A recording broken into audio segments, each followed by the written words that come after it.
Thank you very much, Martha. And to my fellow pilgrims, movers, lovers of the poor, lovers of the earth, kindred spirits, dear friends, I'm really, really honored to be here, and I'm filled with gladness to be here with all of you today as we celebrate this moment of kinship and solidarity. As we celebrate life and join our hands in Thanksgiving, please allow me to greet all of you with greetings of peace and love. I am very humbled also to be here with our young friends who spoke this morning. And of course, they are in many ways, truly making a difference in bringing the message of hope across the world. And I'm likewise honored to be in this August panel, of course, with Patricia Espinosa and Professor Shel Nuber. Thank you. And before I proceed, I'd like to dedicate this offering of my insights, this intervention, to my 14-year-old son and 11-year-old daughter. As some of you might still remember, I used to be the chief climate negotiator of the Philippines in the United Nations Framework Convention on Climate Change. I am no longer a climate diplomat. 3 years ago, at the time before the encyclical was about to be published, I decided to resign from my post and join the people in the fast-growing global climate movement, including the global Catholic climate movement, of which I am happily connected with right now. I'm also now leading the work of Greenpeace in Southeast Asia, as you would read in the program, but I hope you don't judge somebody when you see the name Greenpeace affixed to somebody's name. And we work in Southeast Asia, hoping to spread hope and work with communities in one of the most important battlegrounds in the fight to avert the climate crisis. There is a common prescription that says, we don't know what we've got until it's gone. I think many of us have heard that before. But that's what we always say. We don't know what we've got until it's gone. But the real truth is, we know exactly what we have. We just never thought we'd ever lose it. That's what's happening to our planet. One of the most touching and inspiring aspects of working in the global climate movement is that we now stand witness to how the spiritual aspect of the climate crisis has been brought to the fore, and how addressing the plight of the poorest is central to this conversation. I have had so many conversations with colleagues and friends from faith groups, religious organizations, regarding the relevance of the work they are all doing to the international climate process. And many would agree that the spiritual dimensions has changed the way people look at solving this crisis. I mean, we're talking about COP24. Are we going to wait until COP40, COP50 to solve this? The spiritual dimension of this issue has changed the way we look at it. It is precisely the human condition and the moral aspect of the climate change crisis that makes it very clear that why we need to have this urgent conversation. Laudato Si, of course, has been a gift to us in a multitude of ways. Now, we don't speak about climate change and the environmental crisis as an ordinary problem, some out-of-sight predicament that many of those running for public office are ignoring or brushing aside as a cause to be only taken seriously by people in this hall. The first order of the day is therefore to call the climate change challenge as a crisis, and call it what it really is, a crisis. It is a crisis. In fact, I would say, based on what I've heard just now, it's one of the most serious crises of our generation, one that we must respond to with utmost urgency, with boldness, but with hope. I'd invite you to, if you may, because we always kind of become very rigid when we walk into plenary halls like this, I invite you to look at the person next to you. Maybe try to look at each other in the eye. Shakespeare, the eyes are the windows to your soul. I'd like to believe that all of us who work on the issue of caring for our common home or who work on climate change issues are doing so because you've had some kind of epiphany in your life. You're not going to do this just for the sake of doing it. You know that you care because you've seen stuff. Try to retrieve from your memory, for example, maybe when you were younger or just maybe last week, the time when you had that sort of awakening or a breakthrough moment. It may have been an encounter with a beautiful butterfly. Perhaps you've had a favorite tree under which you have your lunch every day. It may have been a special affinity with a particular site of nature. It may have been that moment when you looked right into the dazzling eyes of a baby, or a moment when you witnessed extreme poverty, poor people suffering from indignity and injustice. That could be very jolting. Now think about a natural landscape or a seascape, a panorama that you really like. I'm sure each one of you would have a favorite place, a sanctum, a refuge, a place you call paradise. Try to tell yourself why you like that place. Imagine the last time you were there and paint that picture vividly in your head and embrace that image. Think of it as a treasure that you'll forever hold in your heart. Hold that image and let yourself be absorbed by whatever feeling you have about that place or that moment. Think about how sacred that is to all of us. And now think about the time when you've seen how people are suffering because of massive droughts, of catastrophic storms, children suffering from hunger, or the time you saw people dying because of floods, or people wearing masks to protect themselves from pollution, or indigenous communities being driven away from their ancestral lands, or people trying to escape from human conflict brought about by scarcity of food or water. Why do we think we are here today? Why do we feel so strongly about the issue of caring for our common home?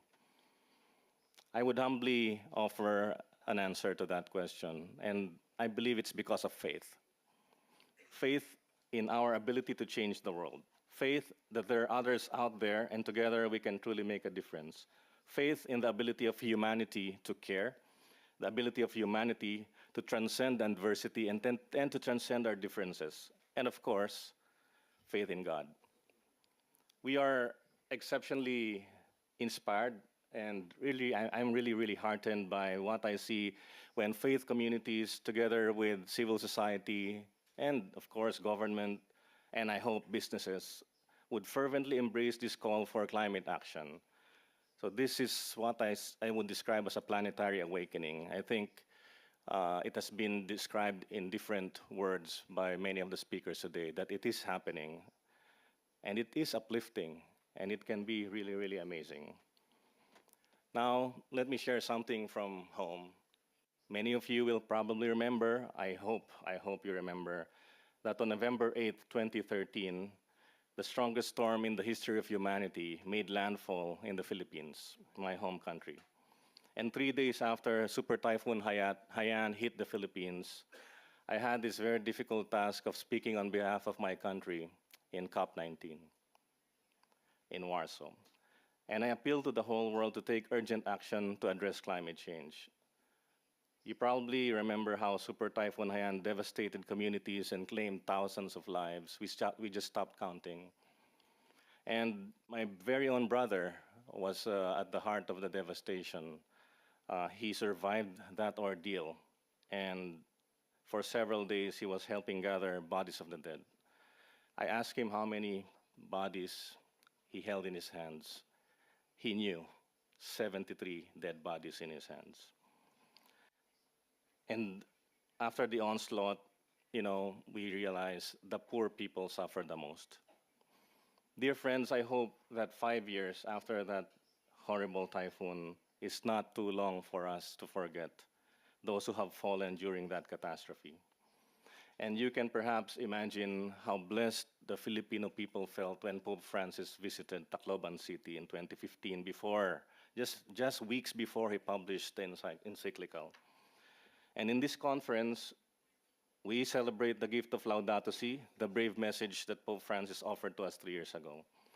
And in the encyclical, he put forward the question, what is happening to our common home?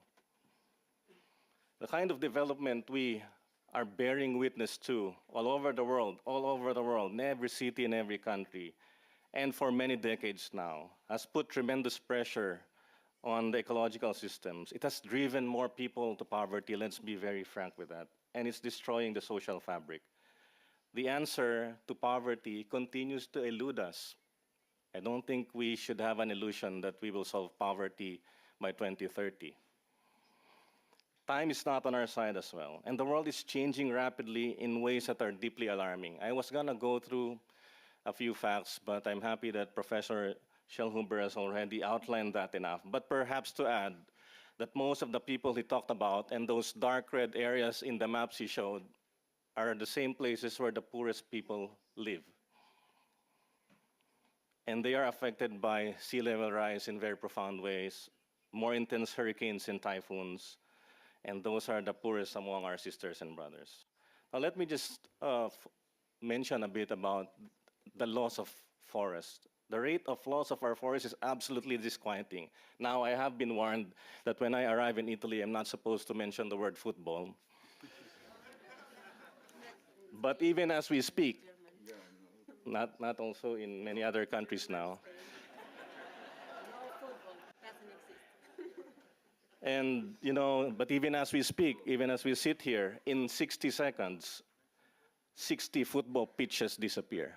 The size of 60 football pitches of forest disappear.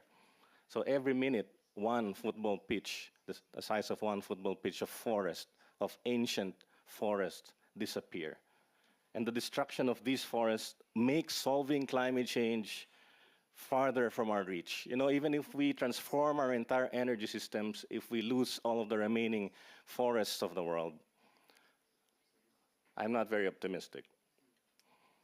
And that means further aggravated loss of biodiversity and, of course, an impact on the communities, especially indigenous communities that depend on the forest and depend on the health of those ecosystems. And when we destroy the forest, we destroy our future.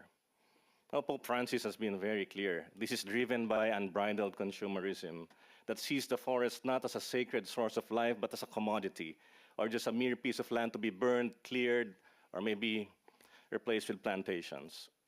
And of course, related to forests, we see a lot of places around the world, whether it's forest fires or brush fires, it's happening all over the world. And in Southeast Asia, just 3 years ago, there were 100,000 premature deaths, most of them among the poorest people who had very little choice but to bear the ordeal of the haze. Now, storms. In my country, we have 20 tropical storms every year, and most of those are becoming more destructive and more intense. And every storm today has the fingerprint of a warmer planet. That is a fact. And in most cases, it impacts on the poorest communities, whether it's Harvey or Haiyan or Maria or Cyclone Pam. Now, Jade has also told us about the melting ice, so I won't talk too much about melting ice, only to describe it as it's going to be unimaginable when all of that unravels. Sea level rise is also something that's been mentioned, and I think all of us know how scary it would be. And again, in that map that we saw earlier, sea level rise affects those areas in the world with the poorest people. I can go on and on about more gloomy stuff like fish stocks and coral reefs, or 2015, 2016, 2017 being the warmest years on record, et cetera, et cetera. But in all of these challenges, those who bear the brunt of those impacts are the poorest of the poor, and they will be further driven into poverty and indignity. And in any form of ecological collapse, it is the poor who pay the biggest price. There are numerous environmental problems that we face. I think we're very good at creating these problems, and it will always be the poor who bear the brunt of those impacts. And in Laudato Si, Pope Francis wrote about the phenomenon of rapidification, which he described as the continued acceleration of changes affecting humanity and the planet, coupled today with a more intensified pace of life and work. in the encyclical, Pope Francis further scrutinized problems, and he specified problems such as pollution, climate change, biodiversity loss, decline in human life, breakdown of society, social exclusion, global inequity, food wastage, ecological debt, weak responses from the global community. And Laudato Si number 61 has a foreboding summation of all that we've heard so far today. Our common home is falling into serious disrepair. Guided by Laudato Si, please allow me then to summarize the planetary problems in 3 words. I think they all begin with the letter A, whether it's English, Spanish, or Italian. I'm talking about avarice, arrogance, and apathy. Avarice is extreme greed. Arrogance is the belief that we are wiser than nature, or we're wiser than each other, or we're wiser than God. And apathy is the dangerous belief that others will take care of the problem. Because of avarice, arrogance, and apathy, we find ourselves in this deadly mix of problems. And today, every living system in the world is in decline. And our young friends earlier from each continent had already talked about that.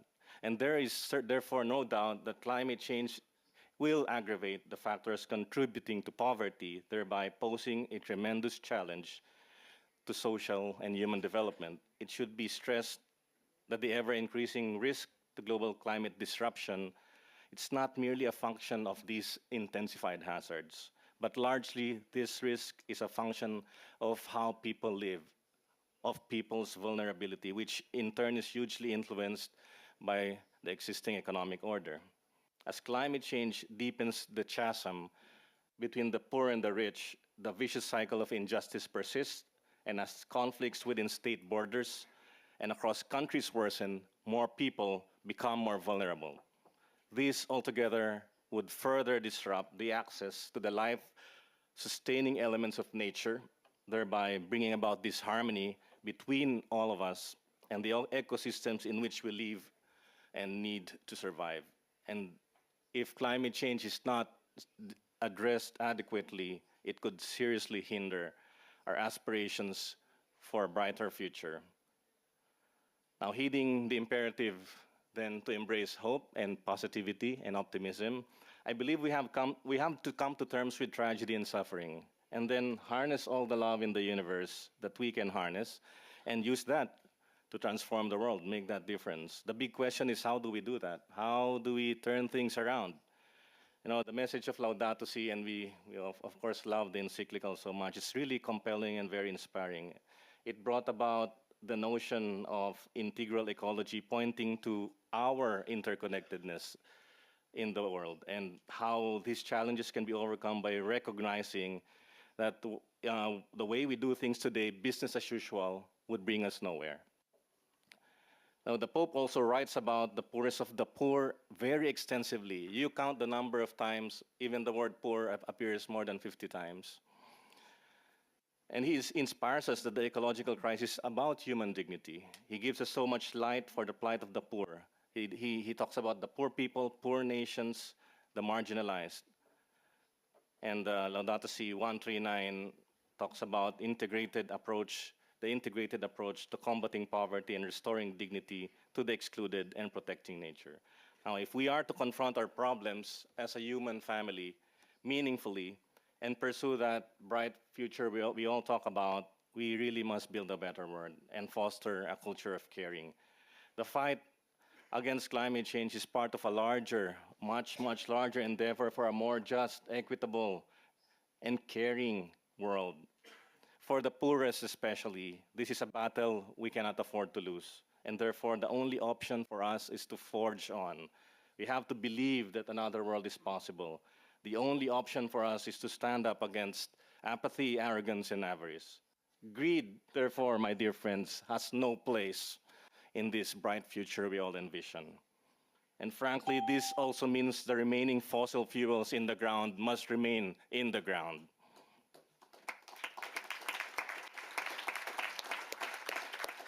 Now, through the encyclical, we are taught that no discussion of the environment can be in isolation from any discussion on social injustice.